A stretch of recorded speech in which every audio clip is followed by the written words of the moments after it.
Ramsey, Harry, you've got Harry Ramsden's, a big massive selection of their foods, and also now Ed's Diner is now in there as well, and you've got all burgers and desserts and everything. It's really, really lovely.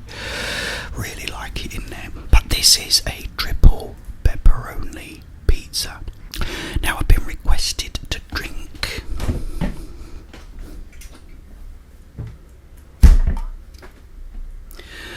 cherry Coca-Cola. This is cherry Coca-Cola Zero.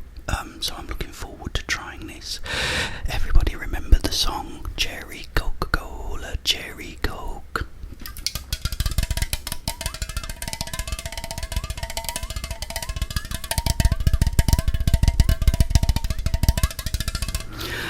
So I'm really looking forward to this. Let's open this up.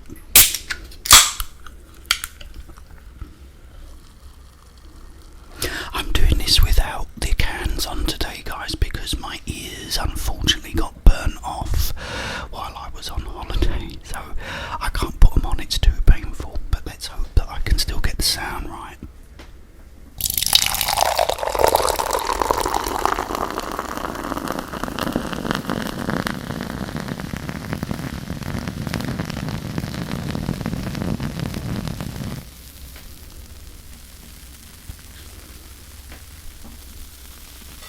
Hopefully you're getting a bit of binaural there. Me in the right ear, this in the left ear, or vice versa. Vice versa. Let's make it vice versa. There you go.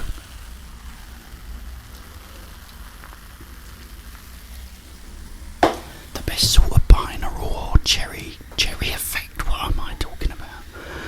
The best binaural stereo effect I think I ever had was, there's an album called Oxygen by Jean-Michel Jarre, and he does this bit in it where he just keeps swapping the two like things. They're like these two sequences that are going. They go like and he keeps swapping them over. Brilliant. But anyway, we're not here to talk about Jean-Michel Jarre. We're here to talk about the GEES. But I'm gonna have a good old chug on my cherry Coca-Cola, cherry Coke.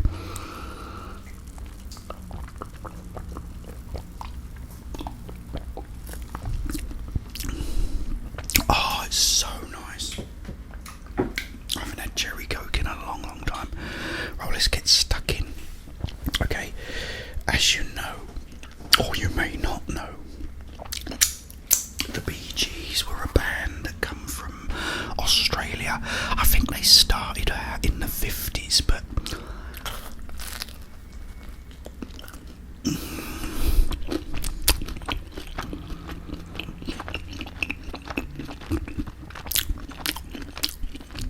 yeah, they was around in the 50s, I think, and had like hit songs in the 60s as well.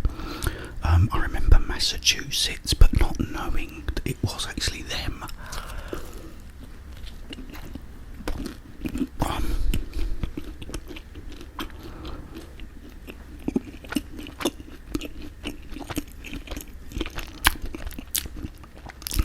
But it wasn't until 1977 when a movie called Saturday Night Fever came out.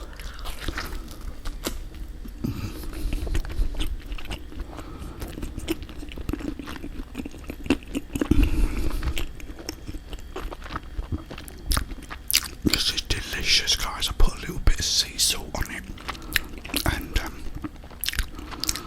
little bit of aromat, not too much. Feed my fish, not too much.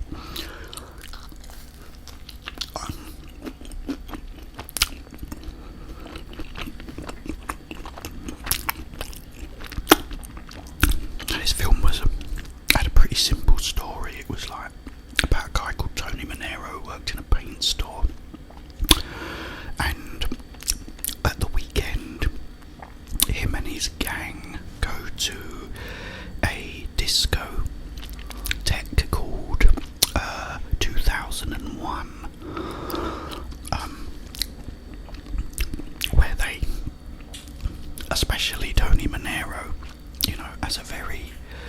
he's a very, very good dancer, and he, like, you know, he dances at the disco and stuff.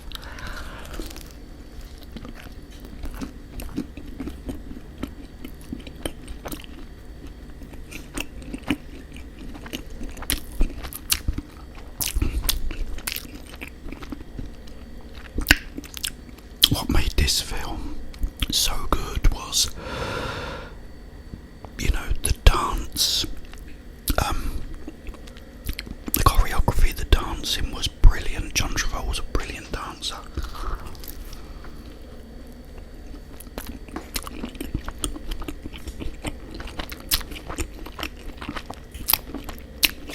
But also,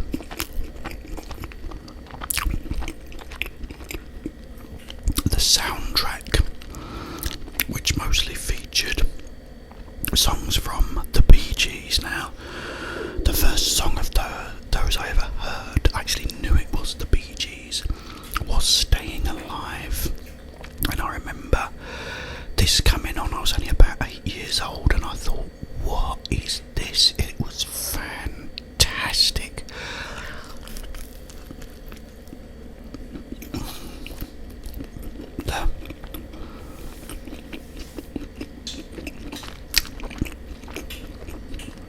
Had a beat and a rhythm I'd just never heard before. It was something so new to me, and I thought, oh my god, this song is fantastic. And that's when I found out about the film Saturday Night Fever, which I wasn't allowed to see because it was an X certificate, which is the equivalent of an NC-17 in America.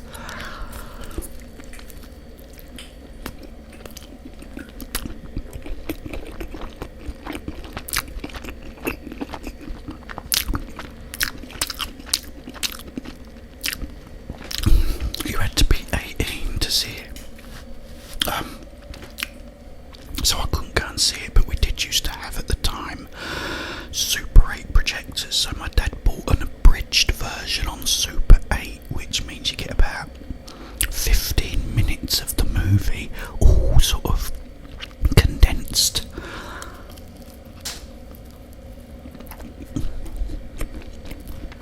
From beginning to end.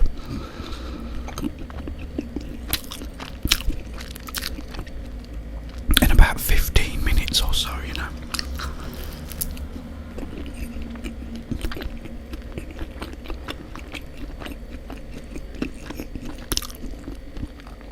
And I just loved this song, Staying Alive. But then they released other songs called Night Fever.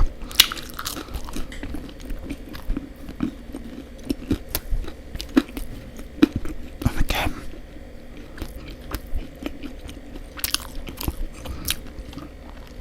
it just had such a great sound and production. You know, absolutely amazing. And the Bee Gees, I mean, they were just three brothers, which is what the Bee Gees is BG. I think it's brothers Gibb, because they was all called the Gibb brothers, you know. It was Robin, Morris, and Barry Gibb.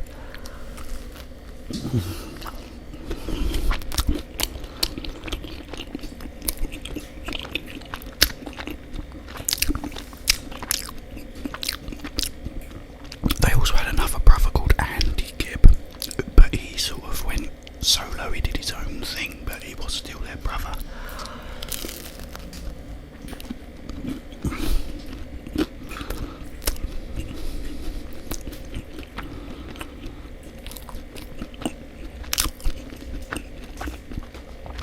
So the movie Saturday Night Fever became this huge success, an absolute blockbuster.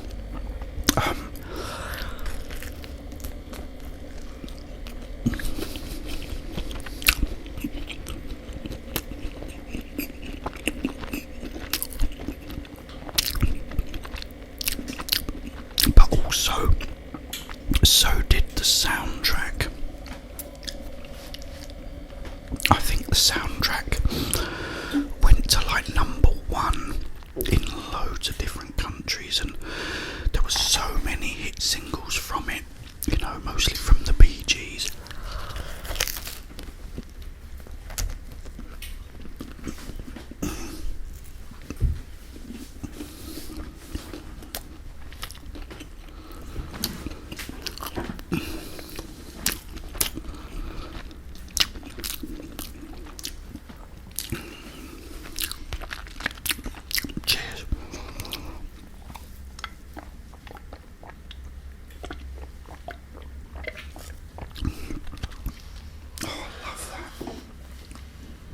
I really can't taste much difference, to be honest.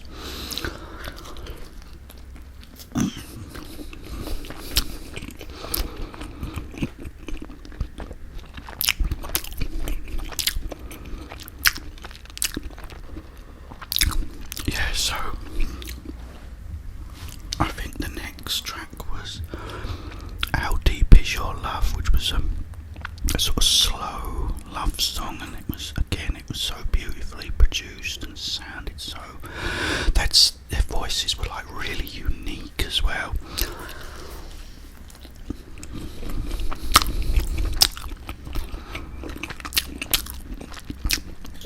Really quite high pitched, and harmonies were just so beautiful.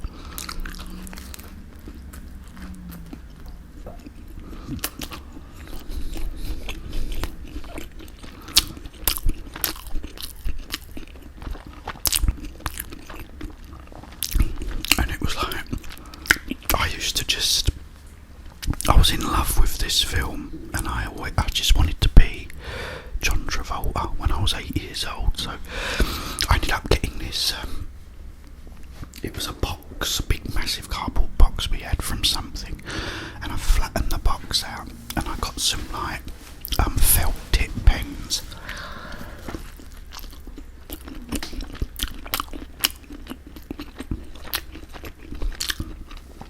And I marked out the pattern that's on the actual dance floor in the 2001 in the movie.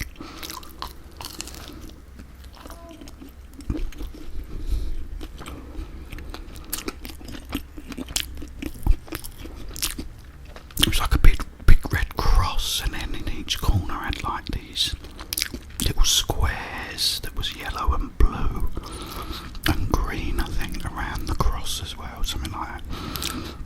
So I did all that. I had this lamp that you switched on, and it had all these different coloured lenses in it, so it would start to turn and make my room look like a disco. It was really cool.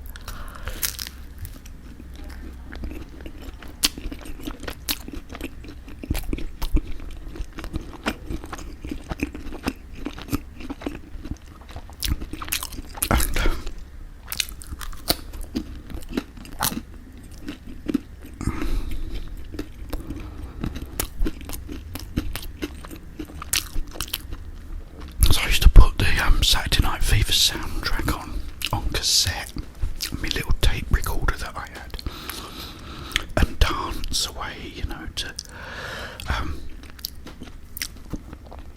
dance away to that, you know, to Staying Alive and Night Fever, and it also had Disco Inferno on it, which was another like really good song from, I can't remember their names, Tavares.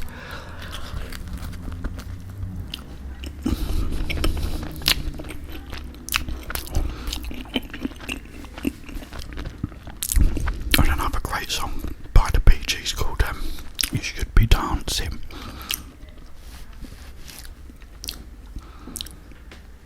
You know, and they're just absolutely amazing. It's actually weird if you look into their sort of discography, is that the word? Saturday Night Fever doesn't actually count as a studio album by them, because it's just a soundtrack, which is a shame because it's, you know, it was so successful. But I remember getting their next album, which was a couple of years later, called Spirits Having Flown.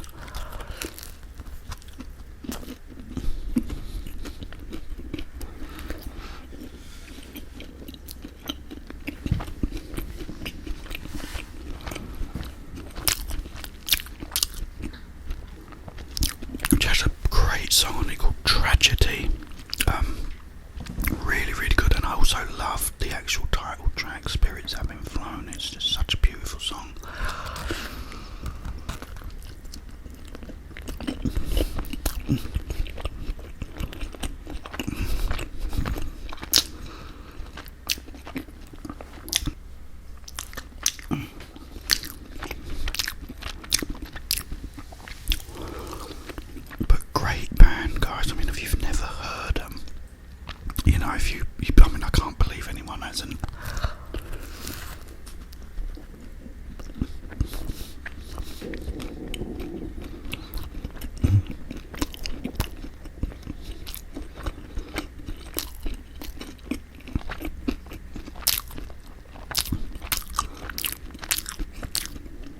I honestly don't think it's possible to not have heard the GEES before.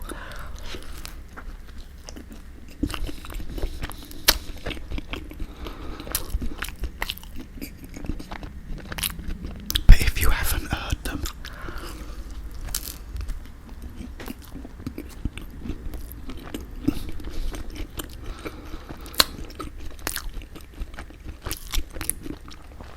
definitely check them out. You know, check out Staying Alive, Night Fever, How Deep Is Your Love, You Should Be Dancing. All those sort of songs are just classic 70s songs now, you know, where you had that disco sort of era, you know, and the production on them is still brilliant even now.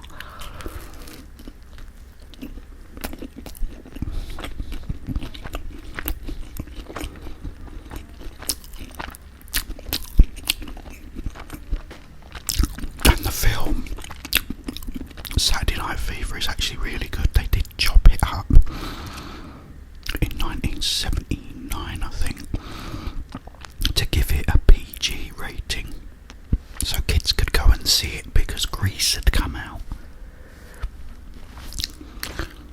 in 1978 and was huge. So because kids like me couldn't see the whole film, you know, couldn't see Saturday Night Fever, they cut it down, made like this toned down version, so kids could go and see it as well, which was kind of cool. But obviously now it's back to the original uncut version, so watch that one on Netflix or wherever it's on.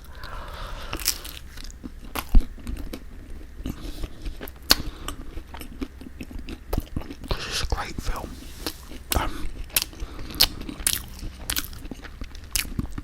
Right, guys, this Ramble's getting very long, and this is a very big pizza. So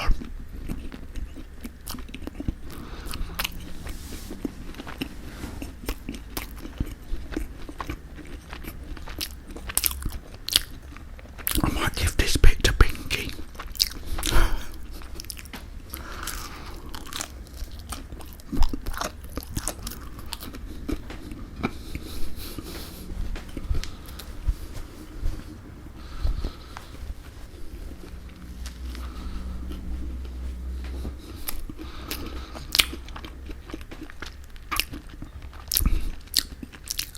I'll tell you what though, guys, that is absolutely delicious. If you've got an Iceland's near you, go and check it out, because they've got some really, really nice exclusive stuff in there. That's really nice, I do like that. But, you know, this Ramble's getting a bit long, I don't want it to run too long. But I hope you enjoyed this, guys. Right, things coming up, more Resident Evil 8 or Village, because I think I'm doing quite well on that now. I'm mopping on through there, I don't think I've got much more to do. A video with me and fiance Travis Lassons, us together doing something, so stay tuned for that. And more eating videos as well on the way. More stories in a tent, some more creepy stories in a tent I'm going to be doing, you know, with all the rain and everything, so lots on the way, guys, so stay tuned. I really want to eat this, but I just don't want the video to go on too long, so, I mean, if you want it, there you go.